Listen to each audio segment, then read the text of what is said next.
Hey everyone, and welcome to today's Explainer. As your resident Japanese equity expert, I am absolutely thrilled to break down a piece of news that just hit the wires.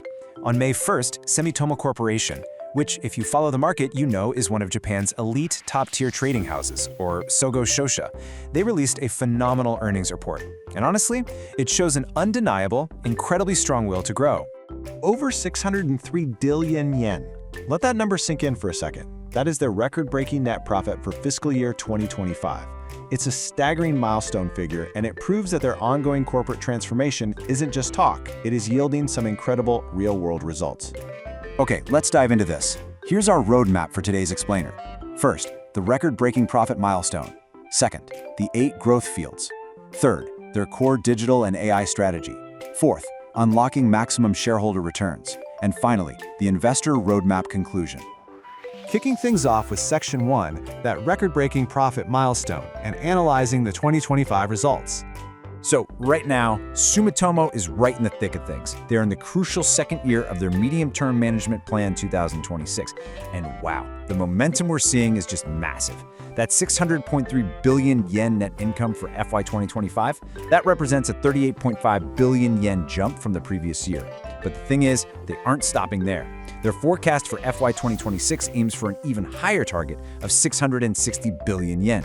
Now, they are setting aside a conservative 30 billion yen buffer for macroeconomic uncertainties, so that nets out to a highly confident, forecasted 630 billion yen. Moving right along to Section 2, the 8 growth fields. Basically, where are all these profits actually coming from? You're probably wondering, how exactly is Sumitomo achieving this kind of incredible momentum? Well, it all boils down to their core portfolio, specifically what they call their 8 growth fields. We're talking digital, leasing, real estate, energy solutions, steel, healthcare, construction equipment, and agri. Across these fundamental revenue drivers, they're targeting a highly impressive 11% compound annual growth rate, or CAGR, from FY 2023 straight through to FY 2026. Now here's what I find really fascinating. Sumitomo is being incredibly intentional about improving their capital efficiency. They are actively rotating their assets. A great example of this is the planned partial sale of their coal-fired power business down in Vietnam. By prioritizing strategic asset recycling like this, they're essentially building a highly profitable, muscular portfolio, one that is far less dependent on the wild, unpredictable volatility of natural resource markets.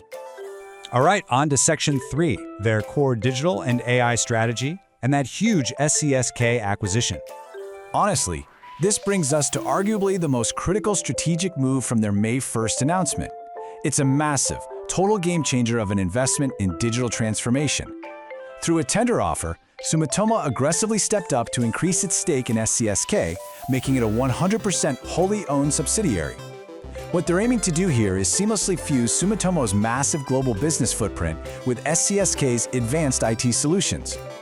And this brilliantly illustrates their newly minted framework called DAIS. That stands for Digital and AI Strategy. Look, this is way more than just standard corporate reshuffling. By integrating digital and AI technologies directly into the actual operations of their global business sites, they are fundamentally elevating the competitiveness and the data-driven capabilities of the entire Sumitomo Group. It's a huge operational upgrade. But hey, their aggressive non-resource strategy certainly doesn't stop at digital. Expanding over to the transportation and leasing sector, they highlighted the upcoming completion of an acquisition of a major U.S. aircraft leasing company. This will form Sumisho Air Lease by April 2026. This move further stabilizes their non-resource revenue base, creating this beautifully resilient business model that can weather specific commodity downturns. Which brings us to Section 4, unlocking maximum shareholder returns. Let's talk about progressive dividends and buybacks. Okay, let's transition to the topic that I know for a fact retail investors care about the absolute most. With these record profits and massive strategic acquisitions currently underway, what is the ultimate payoff for you, the investor? Well, the answers provided in this latest report show a remarkably aggressive forward-looking shareholder return policy that we definitely need to unpack. First off, Sumitomo remains firmly committed to a progressive dividend policy. I mean, just look at this trajectory. From 130 yen back in FY 2024, they increased it to 150 yen for FY 2025. And looking ahead to FY 2026, they are forecasting another impressive jump up to 160 yen per share. Wait, it gets better. The rewards definitely do not stop at just dividends. Sumitomo also announced a massive 80 billion yen share buyback. Oh, and to boost liquidity, a 4-for-1 stock split effective July 1, 2026. This dual approach, aggressive dividend growth paired with hefty buybacks, sends a crystal clear message about their absolute commitment to directly rewarding their shareholders.